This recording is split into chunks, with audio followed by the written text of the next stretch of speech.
Zhang Yi mengangkat alisnya dan berkata dengan nada datar, "Intimidasi kekuatan bersenjata bisa saya lakukan, tetapi saya juga ingin menjelaskan sejak awal. Batas bawah Huaxu akan saya patuhi dengan ketat. Siapapun yang melanggarnya, saya akan lebih dulu mengamankan wilayah saya sendiri, baru memikirkan harga diri orang lain. Kalian menginginkan intimidasi kekuatan bersenjata, saya bisa turun tangan. Namun semua pihak harus mengerahkan upaya sepenuhnya. Jika ada yang ingin bersembunyi di belakang dan menikmati hasil kemenangan, konsekuensinya seperti apa? Saya tidak berani menjamin." Ucapan Zhang Yi kali ini bisa dibilang sama sekali tidak sopan. Ia langsung menyadarkan banyak orang, membuat mereka melepaskan mimpi indah untuk terus berada di bawah perlindungan orang lain. Jika ingin bertahan hidup, maka harus mempersembahkan segalanya dari diri sendiri. Benjamin berkata dengan serius, "Mengerti. Yang kami butuhkan hanyalah agar, pada saat yang diperlukan, kamu menjaga martabat dan kehormatan umat manusia. Itu sudah cukup. Ada satu hal lagi." Zhang Yi memandang ke arah berbagai negara di layar. "Rapikan hubungan gelap kalian dengan ras asing di dalam negeri. Kalian boleh menempuh jalan koeksistensi, tetapi jangan diam-diam menjadikan orang lain sebagai taruhan. Jika tidak, kalian akan mendapati bahwa yang duduk di seberang meja perundingan bukanlah ras asing, melainkan bayangan kalian sendiri."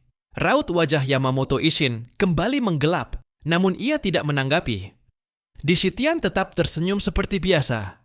"Saling bergantung, saling menahan diri." Kata-kata yang bagus.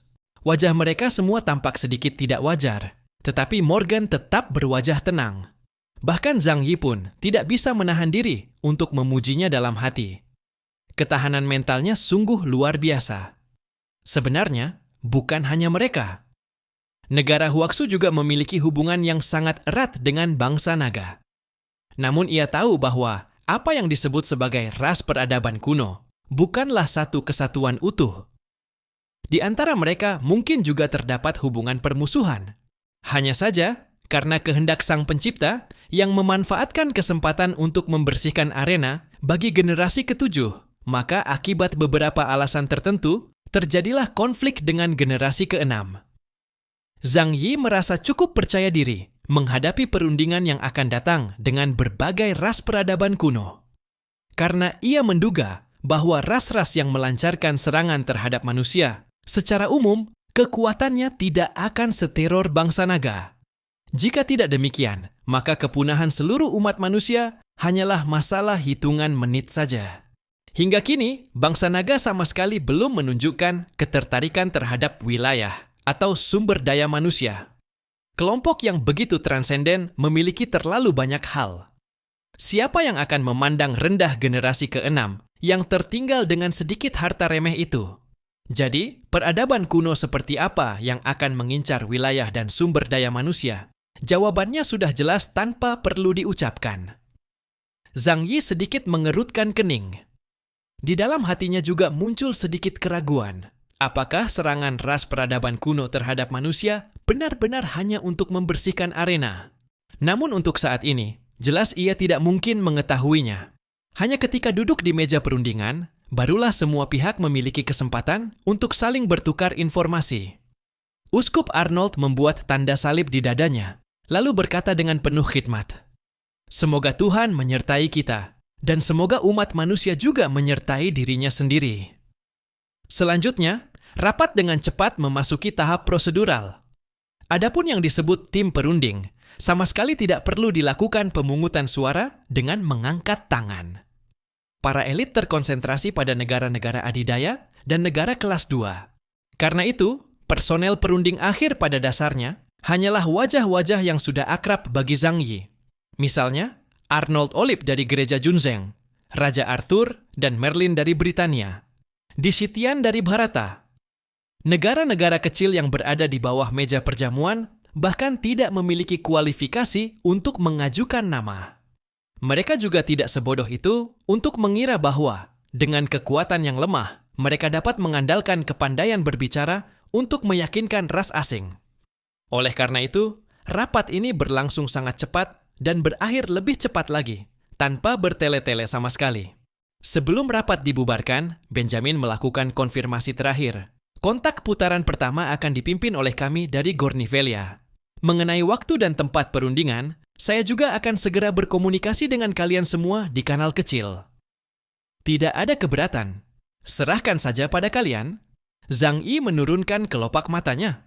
Ia memperkirakan Morgan sudah lama berlari ke sana kemari demi urusan ini. Gornivelia adalah negara yang paling awal melakukan kontak dengan ras asing. Tampaknya mereka juga telah mencapai kesepakatan dengan peradaban kuno di bawah tanah Daoxi dan jurang nomor 51. Satu demi satu tirai cahaya padam, kanal kembali sunyi. Zhang Yi bersandar di sandaran kursi, memandang laut di luar jendela. Kotak besi yang menggantung kepala penguasa api neraka bergoyang ringan tertiup angin, seolah mengingatkannya. Dunia ini sedang retak, sekaligus sedang membentuk ulang dirinya. Meja perundingan akan didirikan, tetapi pisau juga tidak mungkin disarungkan kembali. Waktu menunggu tidaklah lama. Tak lama kemudian, Benjamin Morgan mengirimkan hasil komunikasi mereka di kanal tim diplomatik. Ras asing bersedia melakukan perundingan dengan manusia modern. Lokasi yang akhirnya disepakati berada di Australia, dan waktunya adalah 3 hari kemudian. Semua orang sangat paham bahwa persetujuan ras asing untuk berunding tidak berarti mereka pasti menyetujui perjanjian damai. Kedua belah pihak sama-sama tidak terlalu mengetahui detail pihak lawan, sehingga saling melakukan uji coba. Jika pada saat itu ras asing mendapati bahwa manusia modern benar-benar seperti kesemek lembek, mereka pasti akan melahapnya tanpa ampun. Sebaliknya pun demikian, generasi ke-6 memang tampak lemah dan rapuh. Tetapi ras peradaban kuno yang telah dimusnahkan oleh mereka juga sudah ada beberapa.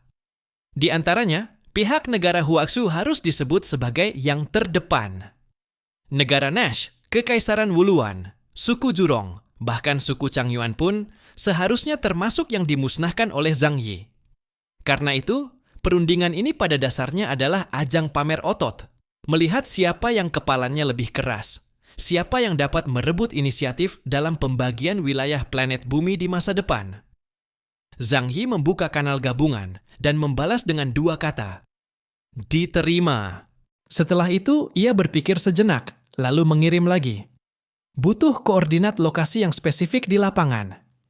Benjamin segera mengirimkan kembali data lintang dan bujur yang lebih rinci, garis kontur ketinggian, serta peta geser angin udara. Setelah menerima informasi tersebut, Zhang Yi tidak mengobrol kosong dengan orang-orang lain di grup. Ia langsung berdiri. Kita jalan dulu ke sana. Di tempat itu nanti pasti akan terjadi konflik. Lebih baik kita survei lebih awal. Zhang Yi mengangkat pandangannya dan berkata kepada Yang Xinxin serta yang lainnya di sampingnya. Sekarang, Yang Xinxin membentangkan data di atas meja menjadi selaput cahaya. Ujung jarinya mengetuk ringan. Benar juga, semakin cepat semakin baik. Kita pahami dulu seluruh medan. Berangkat. Zhang Yi membawa Yang Xinxin, Liang Yue, dan yang lainnya. Sementara Zhou Ke dan Lu Keran masih sibuk dengan pekerjaan mereka, sehingga tidak ikut serta. Gerbang dimensi terbuka di hadapan mereka mengikuti kehendak Zhang Yi. Dengan jangkauan perpindahan sekali sejauh 5 kilometer, benua Australia yang dahulu hanya memerlukan beberapa menit untuk dicapai, kini membutuhkan sekitar setengah jam. Australia, tanahnya disapu warna hijau rumput, langit terasa rendah, dan angin berhembus seperti udara panas yang mengalir balik dari cerobong tungku. Kontur benua jauh lebih penuh dibandingkan peta lama. Tepiannya memanjang ke laut membentuk semenanjung dan rantai karang baru, sementara bagian pedalaman tampak seperti dihantam kepalan raksasa, membentuk lembah-lembah retakan radial. Di kejauhan, dataran tinggi menjulang setinggi 3.000 meter. Di celah pegunungan terbaring kelompok danau yang asing, permukaan airnya memancarkan cahaya biru pucat, seolah ganggang purba tertentu sedang bernapas. Karena berada di tengah samudra dan di lintang rendah, dampak musim dingin kiamat di sini tidak terlalu besar. Suhunya memang dingin, tetapi vegetasi tetap tumbuh subur, benar-benar seperti padang penggembalaan alami. Dan di seluruh planet bumi, akibat terbentangnya dunia secara menyeluruh, musim dingin kiamat tampaknya perlahan-lahan berlalu. Karena wilayah yang diselimuti dingin kini hanya tersisa kurang dari 1/10 dari sebelumnya. Bumi menunjukkan tanda-tanda kebangkitan kembali. Ini juga merupakan pertanda yang dikeluarkan Sang Pencipta kepada berbagai ras, memanggil mereka untuk terbangun dari hibernasi panjang dan kembali ke daratan. Benua Australia telah meluas setidaknya 10 kali lipat. Yang Sinsin mendongak, pandangannya menyapu langit. Batas atas troposfer juga lebih tinggi. Dunia ini telah berubah menjadi wujud yang sama sekali tidak kita kenal. Keduanya berkeliling di sekitar titik yang telah ditentukan sebagai lokasi pertemuan, sambil dengan saksama mengamati kondisi geografis di sekitarnya. Di sana terbentang sebuah tebing patahan yang baru saja terbuka, menggantung di antara tanah merah dan laut. Di sisi belakangnya terdapat cukup banyak celah sempit yang bisa digunakan untuk mundur maupun bertahan. Sementara bagian depannya terbuka luas, cocok untuk menata sebuah meja besar, guna keperluan perundingan. Alasan lokasi itu dipilih dekat laut adalah karena akan ada ras-ras laut yang turut berpartisipasi dalam pertemuan kali ini. Zhang Yi teringat bahwa, sebagai sesama manusia generasi ke-6, perwakilan dari negeri Putri Duyung juga akan hadir. Namun, dibandingkan manusia daratan, tekanan yang dihadapi oleh ras manusia duyung relatif lebih kecil. Sebab, persaingan di lautan sebenarnya tidak terlalu besar, dan wilayah laut jauh lebih luas dibandingkan daratan. Apakah kamu berniat menanam sesuatu di sekitar sini? Tanya Yang Sinsin.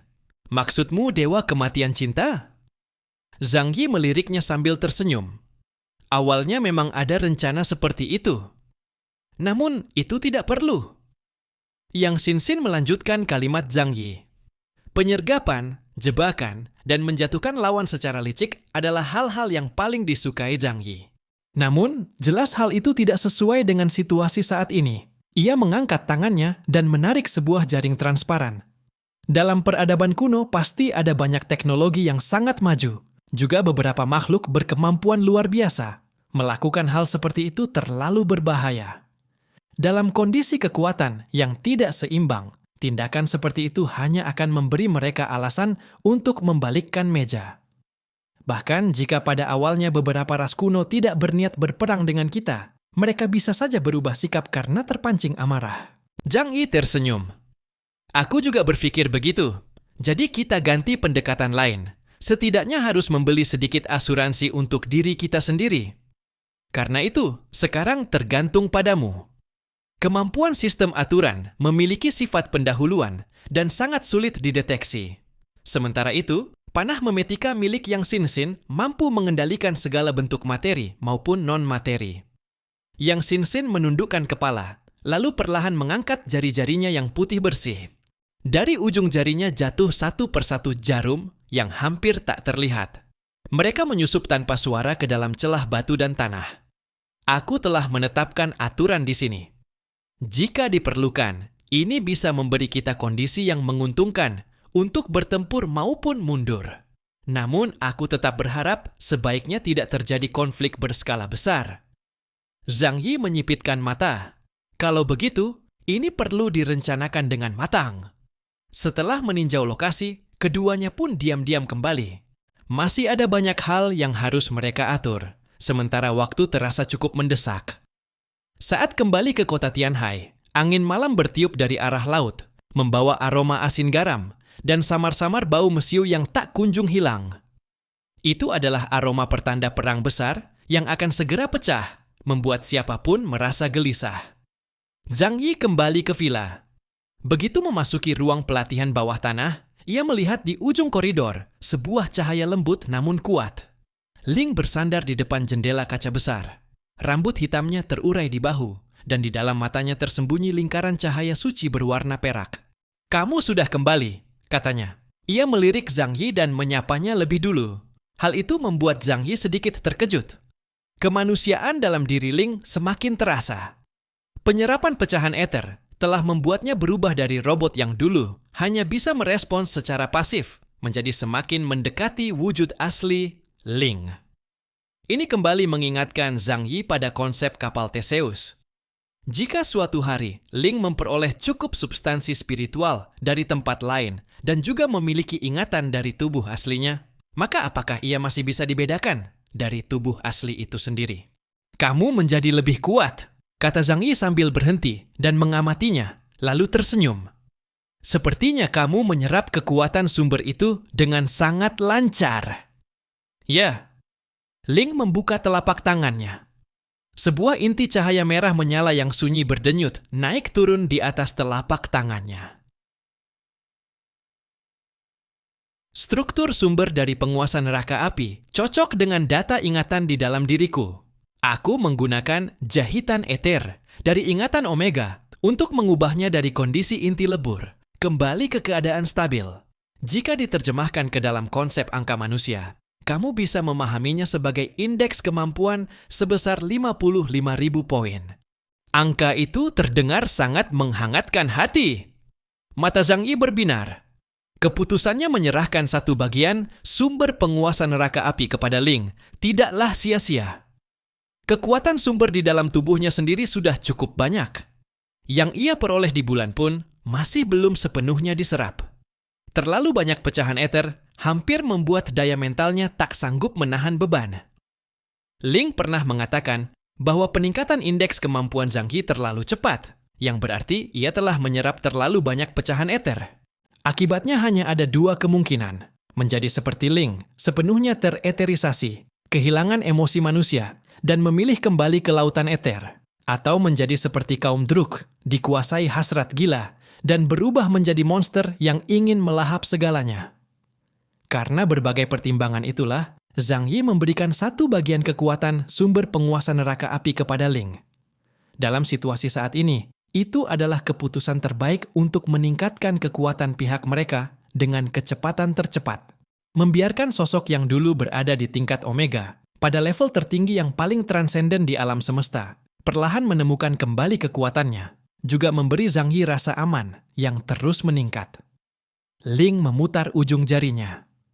Angin laut di luar jendela tiba-tiba berhenti pada jarak sekitar 10 meter, seolah diangkat lembut oleh tangan tak terlihat. Detik berikutnya, angin kembali mengalir, menyapu kota, lautan, dan peti-peti besi di kejauhan.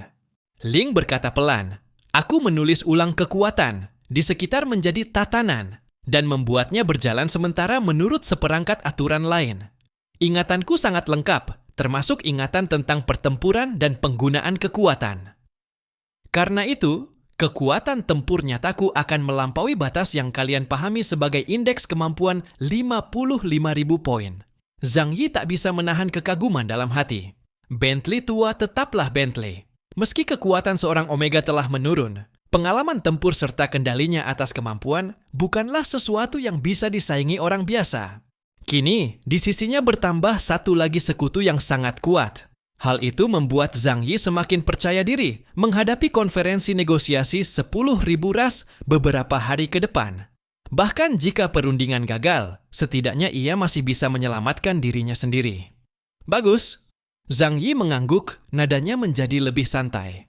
Aku tahu kamu ingin bertanya, mengapa pada akhirnya aku memberikan kekuatan sumber penguasa neraka api itu kepadamu? Sejujurnya, aku membutuhkan seorang rekan yang bisa menghadapi seorang ksatria sendirian pada saat kritis. Dalam perundingan, tanpa kartu truf, kita hanya akan dipermainkan. Ling menatapnya, matanya seperti air sekaligus cermin. Aku mengerti, kamu bukan dewa dan bukan pula juru selamat. Kamu hanya melakukan apa yang bisa dan harus kamu lakukan. Zhang Yi menghela napas. Hidup pengertian. Ia tidak berlama-lama. Berbalik, ia kembali meninggalkan kota Tianhai, mengaktifkan kemampuan perpindahan ruang, dan langsung menembus awan tebal berisi hawa dingin di utara. Ia tiba di Shengjing. Kali ini, ia langsung menuju sumur pengunci naga untuk menemui Heilong Yuanjing. Kamu datang lagi untuk meminta jawaban. Suara naga hitam terdengar seperti lonceng batu yang dipukul perlahan, sangat malas. Ia tampaknya sangat menikmati berbaring di gua bawah tanah yang lembab. Jawabannya tetap sama. Kami akan turun tangan pada batas akhir, tetapi tidak akan membereskan setiap kekacauan untuk kalian. Aku tidak datang untuk meminta jimat pelindung, kata Zhang Yi dengan jujur. Aku datang untuk melapor kepada klan naga. 3 hari lagi, kami akan mengadakan perundingan di Australia. bersama seluruh faksi umat manusia dan banyak ras kuno. Jika pada saat itu benar-benar terjadi sesuatu, aku ingin tahu apakah klan naga bersedia memberikan sedikit perlindungan? Pukul 19 masih ada satu bab lagi. Kedepannya, waktu pembaruan akan disesuaikan menjadi pukul 19 demi menyesuaikan dengan sebagian besar pembaca yang tidak bisa begadang. Naga hitam mengangkat kelopak matanya dan melirik Zhang Yi, lalu berkata dengan nada tidak sabar, "Bukankah leluhur kita sudah menjanjikan hal semacam ini kepadamu? Tenang saja. Dengan kehebohan sebesar ini, kalau ras naga tidak muncul, orang lain malah akan mengira kami sudah mati. Dunia berada dalam kekacauan besar. 10.000 ras muncul bersamaan, semuanya berebut hak pengasuhan generasi ke-7 manusia. Dalam situasi seperti ini, jika tidak bisa duduk di meja makan, maka hanya bisa masuk ke dalam daftar menu. Betapapun angkuhnya ras naga, mereka tidak mungkin hanya berdiam diri melihat orang lain menindas adik-adik mereka sendiri. Apalagi ini adalah ucapan fusi secara langsung. Pada tingkat keberadaannya, bagaimana mungkin ia ingkar janji? Kali ini, hati Zhang Yi benar-benar merasa tenang. Saat kembali ke kota Tianhai, waktu sudah hampir menjelang dini hari, tetapi seluruh kota belum tertidur. Di lingkar dalam benteng, lampu-lampu menyala terang. Pasukan bayangan berpatroli dengan kewaspadaan tinggi. Semua orang tahu, sesuatu yang besar akan segera datang. Mereka bahkan ingin tidur dengan senjata di tangan, siap siaga setiap saat. Zhang Yi meminta semua orang kembali melakukan simulasi aksi evakuasi sekali lagi. Bersiap menghadapi kemungkinan terburuk, barulah ia kembali ke kamarnya. Masih ranjang empuk yang sama, yang telah ia tiduri selama 5 tahun, model yang sama dengan milik seorang aktris wanita yang telah meninggal dunia, dan memang benar-benar nyaman. Yang terpenting, ranjang itu juga memiliki fungsi elektrik. Meski kondisi fisik Zhang Yi sangat baik dan tidak terlalu membutuhkannya, sesekali masih bisa digunakan untuk menambah suasana. Zhou Ke'er mengenakan piyama sutra hitam bertali tipis. Ia belum tidur, melainkan menunggu Zhang Yi pulang. Di bawah sinar bulan di luar jendela, kulitnya tampak putih berkilau. Rambut hitam panjangnya tergerai seperti air terjun. Zhang Yi melepas zirah dan pakaian tempurnya, lalu melompat ke atas ranjang dan memeluknya erat. Keduanya jatuh bersamaan ke atas bantal. Ia menyandarkan kepalanya di dada Zhou Ke'er yang lembut dan hangat, lalu perlahan menutup mata. "Kamu pasti sangat lelah, bukan? Tidak apa-apa, semuanya akan membaik. Sekarang tidurlah dengan nyenyak." Ke'er, aku pasti akan mengakhiri hari-hari seperti ini. Kita akan hidup bahagia dan tenteram selamanya. Tidak perlu terus-menerus cemas demi hari esok yang belum pasti. Aku tahu, aku selalu percaya padamu. Kita berjuang bersama. Kamu tidak sendirian. Tidak sendirian. Memangnya aku seekor anjing? Hehehe, lelucon yang dingin sekali. 3 hari kemudian, dataran tinggi tanah merah di benua Australia tampak seperti piring tembaga yang diasah api, dengan tepinya memanjang ke arah laut dan membentuk rangkaian terumbu yang baru lahir. Lokasi pertemuan berada di antara tebing patah dan angin laut. Teras-terasnya dipoles menjadi panggung batu melingkar, dengan bagian tengah berupa hamparan batu abu-abu yang datar, disiapkan bagi berbagai ras untuk menggelar tempat duduk. Gesekan angin di ketinggian melemah, tetapi langit seolah merendah. Seakan ada tangan raksasa menekan lapisan awan, memaksa orang-orang tak mampu menegakkan kepala. Jelas langit cerah tanpa awan, namun tekanan udara di lokasi sangat rendah hingga terasa menyesakkan, membuat orang merasa sulit bernapas. Perwakilan berbagai negara dari umat manusia generasi ke-6 sebagai pihak penggagas perundingan tentu telah tiba lebih awal dan menunggu perwakilan dari berbagai peradaban kuno. Benjamin Morgan dari Kolombia mengenakan setelan jas resmi yang khidmat. Seluruh tubuhnya berkilau oleh perhiasan yang bukan hanya simbol kekayaannya, tetapi juga lambang kekuatannya. Di sampingnya berdiri seorang wanita pirang yang memeluk koper dokumen. Wajahnya tampak agak gelisah. Ia adalah sekretarisnya, Jessica. Raja Arthur dari Britania mengenakan jubah biru perak. Kesatria meja bundar berjajar di belakangnya, masing-masing dengan ekspresi serius. Kaisar Saladin dari Kekaisaran Kudun mengenakan zirah hitam emas dengan pola mekanisme halus terlihat di ujung lengan bajunya. Di belakangnya hanya ada putra mahkota Amir dan orang suci Harald. Namun, di dalam bayangan hitam di bawah tubuhnya, tersembunyi sejumlah besar iblis bayangan. Perwakilan gereja Junzeng adalah Kardinal Olive. Ordo Ksatria Suci mengikutinya dalam keheningan. Di sela waktu menunggu, ia tetap memegang kitab suci yang tebal dan berdoa dengan suara pelan kepada Tuhan agar perundingan kali ini berjalan lancar.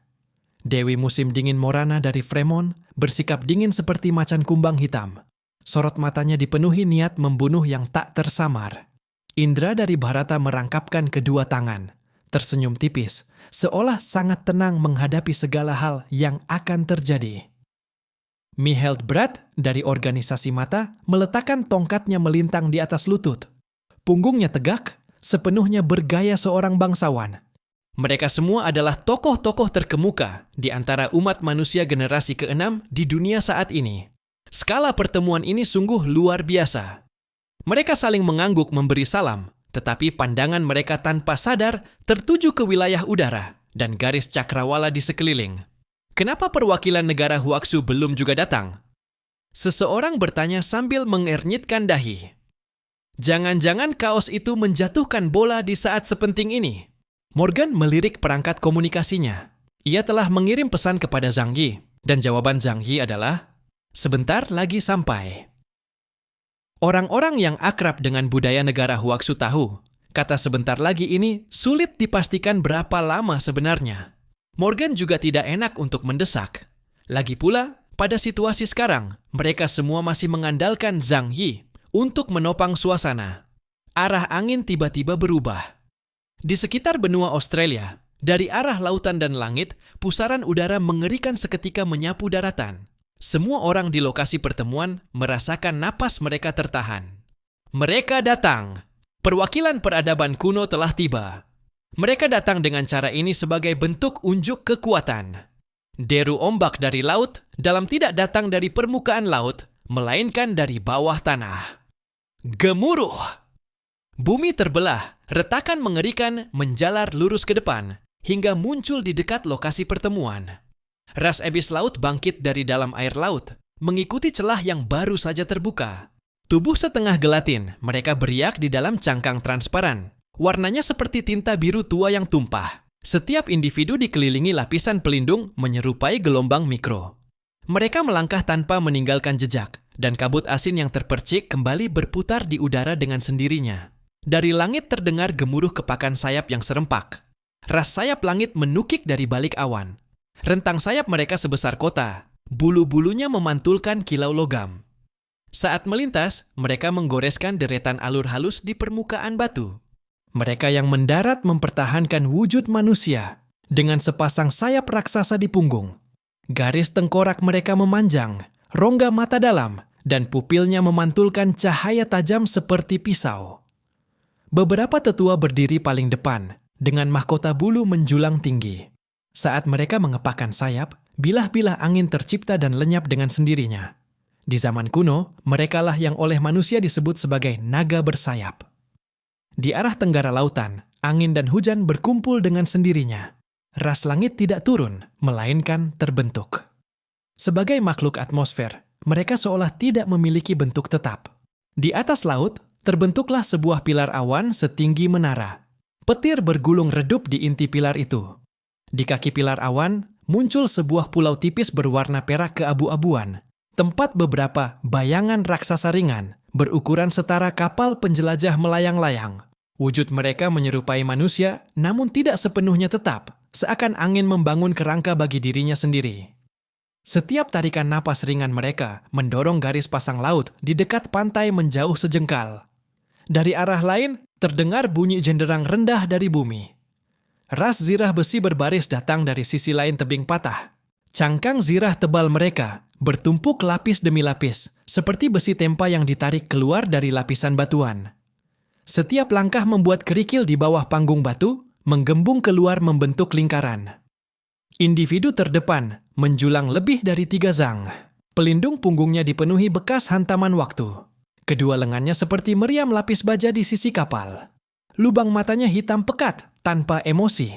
Tiba-tiba bumi bergelombang seperti ombak, bukan gempa, melainkan ada sesuatu yang tumbuh dari bawah tanah. Para tamu dari ras pohon dunia muncul dengan cara pembelahan tunas. Dari permukaan tanah, sebuah mata tunas hijau keemasan menembus bumi, seketika menjulang tinggi, berubah menjadi batang pohon setinggi belasan meter. Lalu di tepi kanopi pohon menggantung struktur berbentuk manusia.